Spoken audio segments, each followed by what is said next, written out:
యువకులను ప్రధానంగా వేధిస్తున్న సమస్యల్లో ఒకటి బట్టతల. యవ్వన వయసులోనే చాలా మంది హెయిర్ లాస్ తో ఇబ్బందులు పడుతున్నారు. 30 ఏళ్ల వయసులోనే అంకుల్స్ గా కనిపిస్తున్నారు.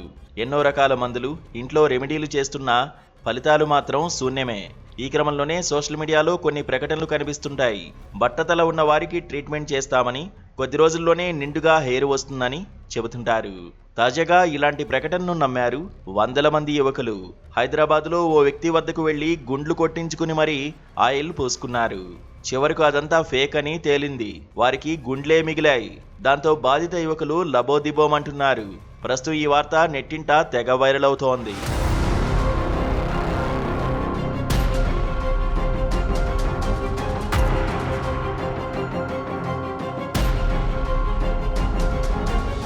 హైదరాబాద్లోని పాతబస్తీలో ఢిల్లీకి చెందిన ఒక social media influencer Vakil salon నడుపుతున్నాడు. అయితే అతను ఇటీవల ఒక ప్రకటనిచ్చాడు. వెంట్రుకలు తక్కువగా ఉన్నాయని, హెయిర్ ఫాల్ ఎక్కువగా ఉందని బాధపడుతున్న వారిని టార్గెట్గా చేసుకుని సోషల్ మీడియాలో వీడియో పెట్టాడు. తన వద్ద ఒక మందుందని, దాంతో అద్భుతంగా హెయిర్ గ్రోత్ ఉంటుందని చెప్పాడు. అంతేకాదు, తాను గతంలో బిగ్ బాస్ షోలో ఒక పార్టిసిపెంట్కు ట్రీట్మెంట్ చేసి జుట్టు మొలిపించానని నమ్మించాడు. అంతేకాదు, తన సెలూన్కు కూడా బిగ్ బాస్ సెలూన్ అని పేరు పెట్టుకున్నాడు. అంతే, ఆ వీడియో సోషల్ మీడియాలో వైరల్ అవడంతో చాలా మంది అతని షాప్కి క్యూ కట్టారు. వకీల్ తన సెలూన్కి వచ్చిన వారికి గుండ్లు కొట్టి తన వద్ద ఉన్న ఆయిల్ను పెట్టాడు.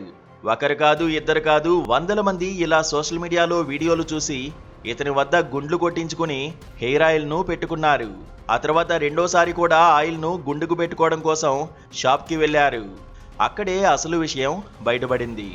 సదరు వ్యక్తి వాడింది కెమికల్స్ ఆయిల్ అని, దానివల్ల కొందరికి సైడ్ ఎఫెక్ట్స్ వచ్చాయి. కళ్ళు మండడం, దురద రావడం మొదలయ్యాయి. అంతే, ఒకరి తర్వాత మరొకరు తాము ఎదుర్కొన్న సమస్యలను చెప్పుకున్నారు. చివరకు తాము మోసపోయామని గ్రహించారు. సదరు వ్యక్తిని పట్టుకునేందుకు ఒక్కసారిగా రోడ్లపైకి వచ్చారు. బోడిగుండ్లతో తమకు గుండ్లు కొట్టిన వ్యక్తి కోసం గాలించారు. అందరూ అలా తిరుగుతుండగా కొందరు దీన్ని వీడియో తీశారు. ఈ వార్త ప్రస్తుతం నెట్టింట వైరల్ అవుతోంది. కొందరు బాధితులైతే సైడ్ ఎఫెక్ట్స్ తీవ్రంగా ఉండడంతో ఆసుపత్రుల్లో చేరుతున్నట్లు తెలుస్తోంది. హెయిర్ ఫాల్కు ఇలా ఏది పడితే అది వాడడం సరికాదని, డాక్టర్లను సంప్రదించాలని, ఆ తర్వాత వారి సమస్యను బట్టే ట్రీట్మెంట్ ఇస్తారని వైద్య నిపుణులు చెబుతున్నారు.